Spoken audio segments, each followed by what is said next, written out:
বাসর ঘরে দুটি ভুল কখনো করবেন না, মারাত্মক বিপদে পড়বে।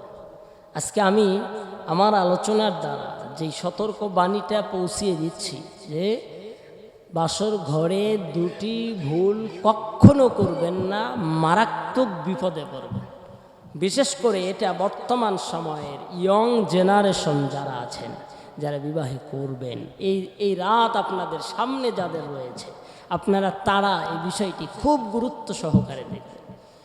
কিন্তু মুসলমানেরা দুঃখের সাথে বলতে হয়, বর্তমান বিয়ে শাদীর যে অবস্থা দেখলেই তো বোঝা যায় এটা বড় ভয়ঙ্কর রূপ ধারণ করেছে।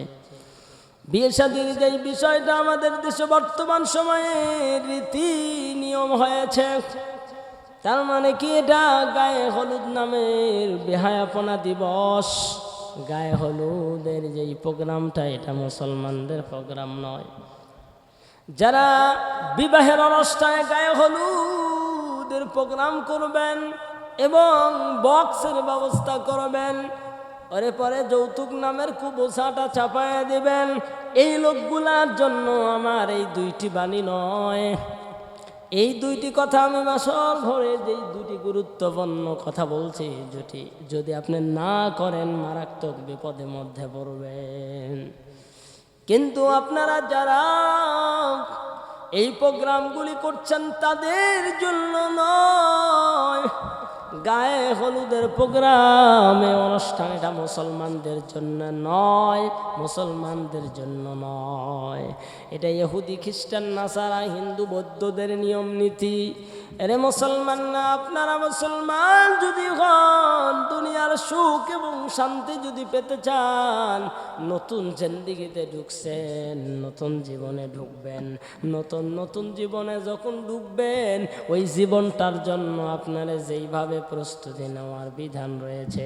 এরে মুসলমান, আজকে বিবাহের অনুষ্ঠানের মধ্যে মাত্র একটা জিনিস আমরা পাই, সেটা হলো কলেমা পড়ানো, আর বাদ বাকি সবগুলো দুনিয়ার নিয়ম নীতি বানায় নিয়েছো। ওই কালিমা পড়াইয়া লাভ নাই, কালিমা পড়াইয়া লাভ নাই।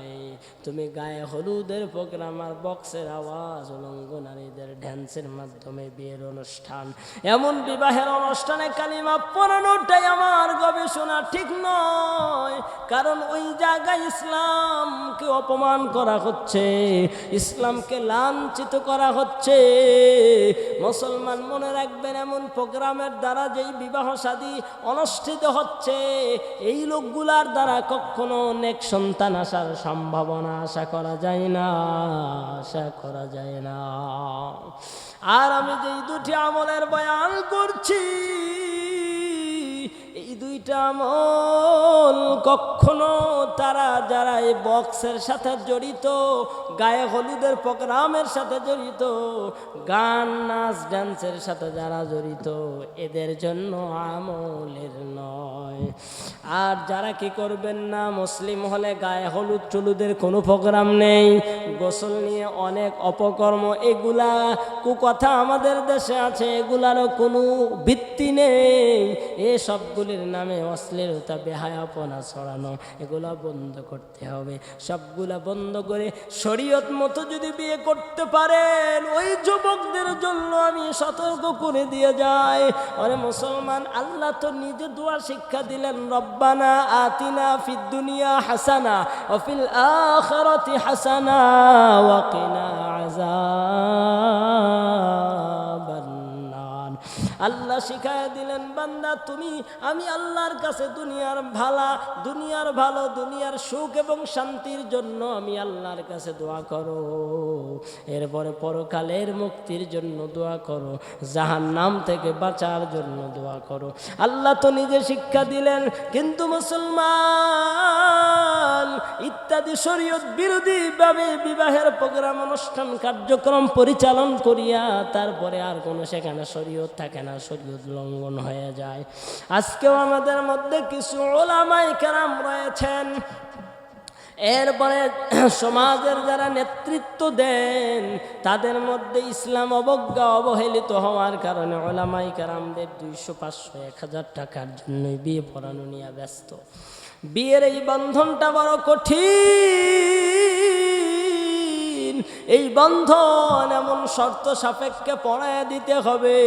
আজকের মূর্খ মহলগুলি না বোঝা না জানার কারণে হাজার হাজার পরকীয়ায় জড়ে যাচ্ছে, স্বামী স্ত্রী তালাক বিচ্ছেদ ঘটে যাচ্ছে। এই বিষয়গুলি যদি কোরআন সুন্নাহর ইলম তাদের থাকতো এই ঝামেলাগুলি হইতো না। যাই হোক, আমি আজকে যেই দুটি বিষয় বলবো, যারা শরীয়ত মেনে বিয়ে শাদী করবেন তাদের জন্য বাসের ঘরের যে দুটি আমলের বয়ান করব, তার মধ্যে 1 নম্বর আমল হলো তোমরা এইটা করবা। 1 নম্বর, অবশ্যই আমরা অনেক সময় বিবাহ পড়াইতে গিয়ে দেখি স্বামীর ওযু নেই, নামাজ পড়ে নাই। আহা, এরে মুসলমানেরা, 1 নম্বর শরীয়ত মানতে হলে তোমাকে অবশ্যই সুন্দরভাবে পুত পবিত্রতা আছে এখনো, পবিত্রতার মধ্য দিয়েই তোমারে ঢুকতে হবে। পবিত্রতার মধ্য দিয়া যদি ঢুকতে না পারো, তোমার আমার জন্য কি মঙ্গল কামনা হতে পারবে?